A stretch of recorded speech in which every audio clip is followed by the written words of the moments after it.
So welcome everybody to this week's Financial Freedom for Physicians podcast. And I'm your host, Dr. Christopher Liu. And we promote four types of freedom on the podcast. First is financial, second is time, location, and emotional freedom. And so my mission and my objective is to fight for and advocate for financial literacy among physicians and bring you some of the top guests that are doing very interesting things, cutting edge things, doing outside of the box things that would not be considered normal among physicians. So today we have a very special guest, Dr. Jordan Frey, and he is a practicing plastic surgeon. He's also a father, and he's also a blogger, and he has his own online course. He's very involved in real estate investing. He's very involved in financial literacy, education, community, and he's also the owner of the Prudent Plastic Surgeon. So without much ado, we'll welcome Dr. Jordan Frey on the show. Welcome. Yeah, thanks for having me, Chris. I'm excited to be here. I've been following you kind of from the beginning of when I started this, so it's really cool to be here.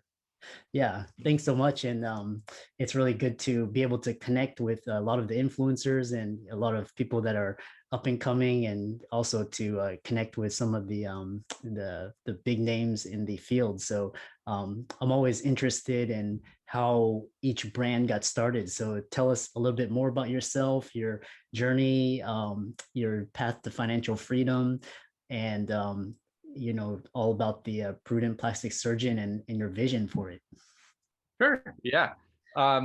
It started, it's funny. So we're recording this the end of June, 2021. And it's almost like the 1 year anniversary of kind of the blog. Because I'm just finishing up my first year as an attending plastic surgeon. Before this, I'm in Buffalo, New York now. I was in New York City the past 7 years training. And I just always say, like, I was totally, I cannot emphasize enough how totally financially clueless I was. Like, I can't even begin to say or emphasize, but I was totally financially clueless. I had no idea about anything. And it really, really stressed me out a lot. And so at a certain point, I'd love to say it was me, but my wife really gets the credit. She was like, let's get a book, let's learn about this, let's finally like kind of tackle this and get out in front of it and face our mistakes and sort of, take control of our finances. And so we did that. And like the first book we read kind of within a week, we both like read it in tandem sort of. And like immediately after that, we started working on a financial plan, and kind of within a month, like I found that just by having a plan, like I hadn't made a cent more. I was still a fellow at that point. We didn't make any more money. We were still like super, poor, living in New York City with 2 kids and just struggling to pay rent. I still had like $450,000 of loans. None of that changed, but just like having a plan made me feel so much better. And I found immediately in that period that I was able to focus so much more on just like my job as a doctor. And I felt like a better doctor because I wasn't so like stressed about the money, which it's not like I was sitting every day going like, oh my God, I'm so much in debt or whatever, but something that's in the back of your mind. I think a lot of us tend to feel that. So I kind of experienced that. And then I found this sort of hidden passion for personal finance and just kept reading more and learning more. And I kind of had the idea to start a blog because a lot of the people and like awesome people out there that I still read their stuff and follow them a lot today, like you, have reached financial freedom or are, kind of not at the end point, because none of us ever reach an end point, but kind of are further along. And what I didn't see that much was like people that were right at the beginning. And I thought, well, I'll try to be that person right at the beginning. And I'm just going to be super honest about where I am and kind of just document as I go along. The other aspect I figured was like, there's probably not a lot of people out there financially that were worse off than I started. Because like I said, I just made every mistake. I had zero savings. I was in credit card debt, huge amount of student loans, had like no investments, like all this stuff. And I was like, probably people think that they're really in the hole, but I'll show them that I'm even worse in the hole and that I can dig myself out of it and that they can too. So that's kind of how I started. And then I just kept writing. I found I really liked writing. I liked interacting with the people I got to interact with. Doing stuff like this is a lot of fun. And it's just kind of grown from there, which has been pretty cool and unexpected. Yeah, that's awesome.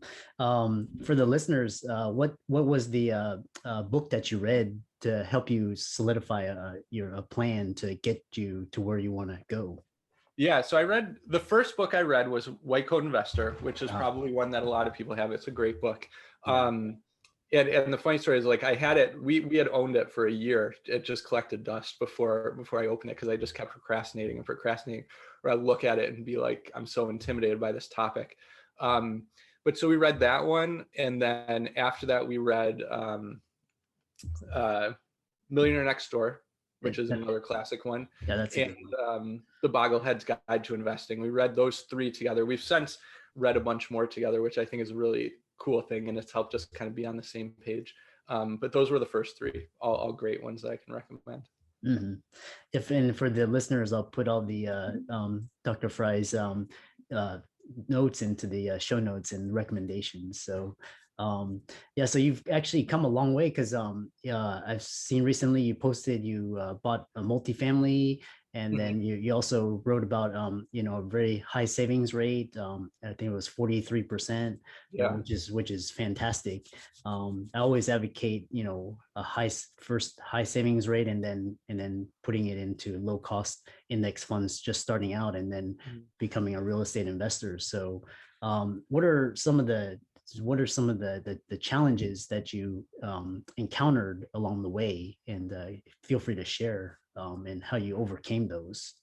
Yeah, the biggest challenges, and I mean, I think this is similar for everyone, is kind of ourselves. Like the formula is kind of easy. It's like you said, and you can complexify it, and I've complexified it with real estate investing and stuff. But for an average doctor, if you just like save 20% of your income, invest that, like you said, in passively with low cost index funds, kind of where you only need to pay attention to them once a year.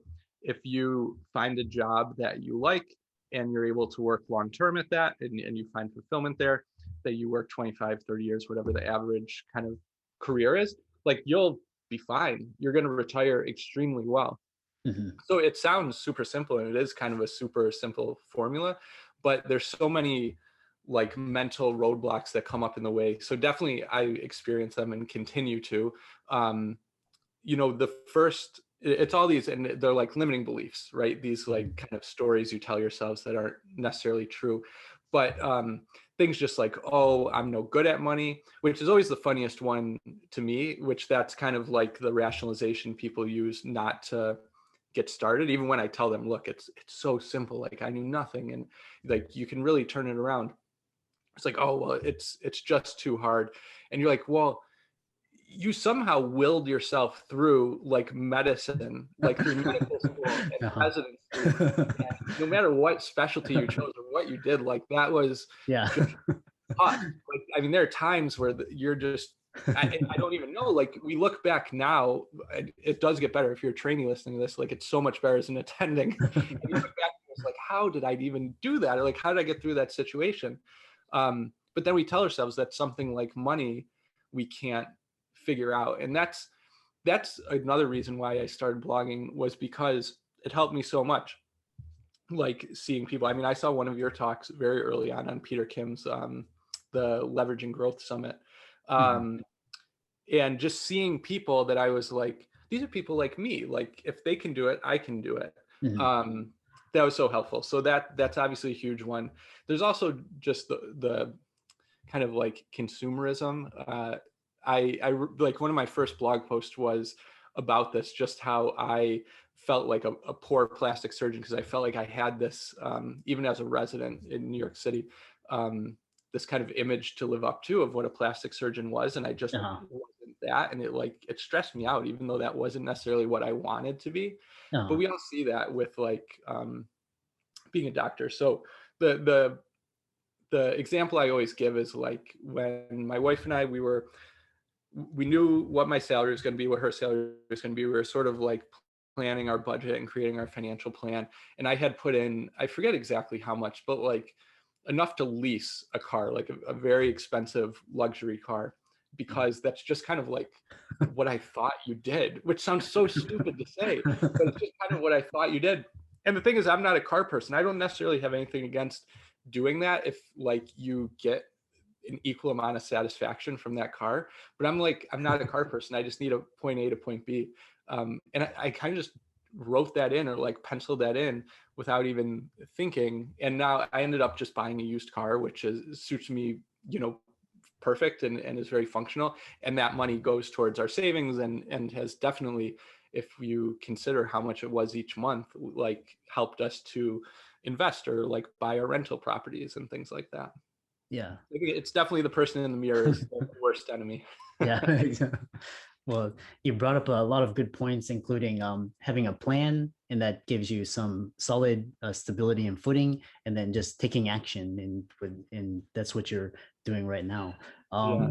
One thing I've always wondered. This is my number one question: is what is your thoughts on why doctors struggle so much financially? Why don't we have like I was reading, or I was talking with one of my colleagues, and they were saying like if a doctor retires with 1 to 2 million in assets, they did not do well because their earned income is very high, so they should be retiring with a lot more. So why do physicians struggle so much in this area? Yeah, I think there's a few reasons, and it's so disheartening. And that's why like what you do with this podcast is so important to kind of get the message out there, because I think we've all seen, and I've certainly seen, mentors or just other physicians, especially, like in the surgeon's lounge or something, like you can relate to, or just they are working and you can tell like they may be older, they're kind of at a point where you can tell they don't really want to be doing this anymore, and it's really tough and they're burned out, but they kind of have to because of their financial situation. And that's such a tough thing to see, especially after everything that we've all gone through. And obviously we all get into this to help other people and stuff. I think there's a bunch of reasons. I mean, I think a big one for sure is just it's something that we never learn about unless you seek it out. I never learned anything about finance, certainly not personal finance. I took like an intro to business course, learned about like supply and demand and stuff in college, but nothing usable. And kind of off of that, we're so focused on medicine. And like I tell residents, I've started, which I really enjoy, giving talks to different like resident programs and stuff, and of how to kind of get their finances in order. And I say, your focus should be during residency on just training to become the best doctor you can, 100%. And I'm not saying anything other than that, but it's okay to take like a sliver of your attention and sort of make your finances at least stable, if not kind of thriving. And that's in turn going to make you a better doctor. But we have this perception that we just need that's all we can focus on. And definitely in training, that was me. I totally burned out by the end of my training. And because I was kind of all in at the detriment of my own, health. And I think also kind of dovetailing off of that, there's a perception that we didn't get into this for money. To pay attention to money is somewhat dirty or taboo, or it makes you less of a doctor. And to that, I just say, my experience has been totally opposite. Like I mentioned before, I think by paying attention to money, I became a better doctor. So that's about the only kind of response I can offer to that. And then I just tell people, why don't you see what happens to you? Because I think that you'll have the same experience. And we're just also incredibly like stubborn and proud and competitive people that are so scared to ask for help or admit that we don't know anything or something like that. I even remember in residence, like having some other resident ask me like, oh, like, how do you invest or something? And I was just like, so sorry. I was just like, oh, well, I have my own way or something. When in reality, I didn't invest at all. I was just so stubborn to admit that I knew nothing. And then I found so much freedom in just finally admitting I knew nothing. But I think all those are kind of reasons. I don't know. What do you think? Oh, well, a lot of those reasons you mentioned as well. I also think the culture, because it's really we're culturally conditioned where we have to fit this image, and we have to live in a certain neighborhood and have a certain house and car, and we have to fit this image, and it's really and it's kind of a lot of the ideas are based in the past. And so, but now we have a lot of different options and different sources of generating income as well. So, and I think the things we learn from this, especially in terms of investing and entrepreneurship, will actually make doctors better doctors, because it gives them better footing. The other thing is the profession is actually changed. So, healthcare is run by businessmen and bureaucrats, and it's not really run by doctors. So doctors really don't have any say in the decisions of hospitals. So now doctors are relegated to being employees. So that's also a big shift. So now doctors don't enjoy, they still have the high status, but they don't enjoy a lot of the freedom and benefits that they once had. As a result, their incomes are expendable, their livelihoods are expendable. So and and the thing is, a lot of physicians, they're better savers. So you always hear how the star athlete goes into bankruptcy. We don't really hear about physicians because they have a little bit better financial habits, but because the way the financial system is working now, it's a lot easier for everybody to get into financial trouble. So that's why you have to understand, finances. And so I'm happy to share all of these, so I think those are really good points. yeah. But and then we'll transition to your course now. So you had some financial stability, you have a plan, you're working on it, and then you created a course where you're teaching physicians about how to be be the happiest attending in the hospital. So tell us more about that. Yeah, I basically sort of created this course, and it really is for anyone at any point in your career, and it covers a lot of things. But I know when I was transitioning from being a resident to an attending, it's like your life is very much you kind of follow this this path. We all know, like you go to college, medical school, it's like as ridiculous as for residency, you just open an envelope, it tells you where to go, you just show up there, you don't ask any questions, you just do it. So we're so used to kind of being like told where to go, and you get to the end, and then for the first time you're like a free agent. And like I was almost like agoraphobic, like, if that makes sense. Like it was almost like, whoa, there's way too many options here, and I don't even know how to begin to choose or figure this out. And sure, we have mentors, and there's people who can guide us, and obviously you seek that out, but all of them have some bias, and there's only one you that really knows what's going to make you happy. And I saw myself as I was going through this process, like kind of making these choices or heading down paths that I almost knew would make me unhappy, but I just didn't know an alternative. And like, I just had the wrong mindset. I was kind of trying to fit my life into what I thought it should be, rather than just creating the life that I wanted. And I mean that in terms of like finding the job that I wanted, figuring out where to live, getting my finances in order that I could, have the life I wanted. So I created this course to help people with that transition. And it kind of goes from like finding the right job to, basic and advanced financial techniques. And then it gets into, stuff like real estate investing. But it's sort of like one package of everything I wish I knew when I was making that transition. Yeah, that's awesome. So, and then so you're doing a lot of great work. And if people wanted to get a hold of you or get in touch with you, what is the best way to contact you? Yeah, if you can either go to my site, which is prudentplasticsurgeon.com, and there's a box that you can leave a message, and that just goes directly to me. You can also just email me directly at prudentplasticsurgeon@gmail.com. But yeah, definitely reach out anytime. I love, talking to people and going over this stuff and hearing other stories and sharing mine. So feel free to reach out.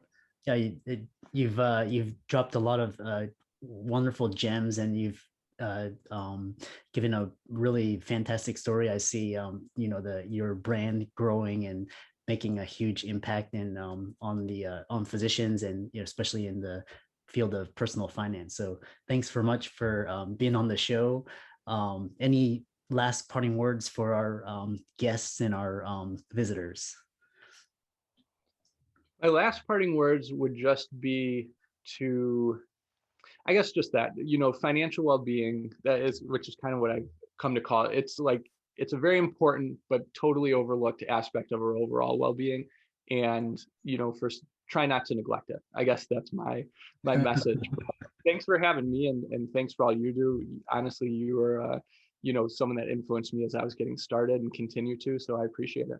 Yeah, my pleasure. So we hope to have you back on the show in the future. And until Sure, then, sure. stay safe.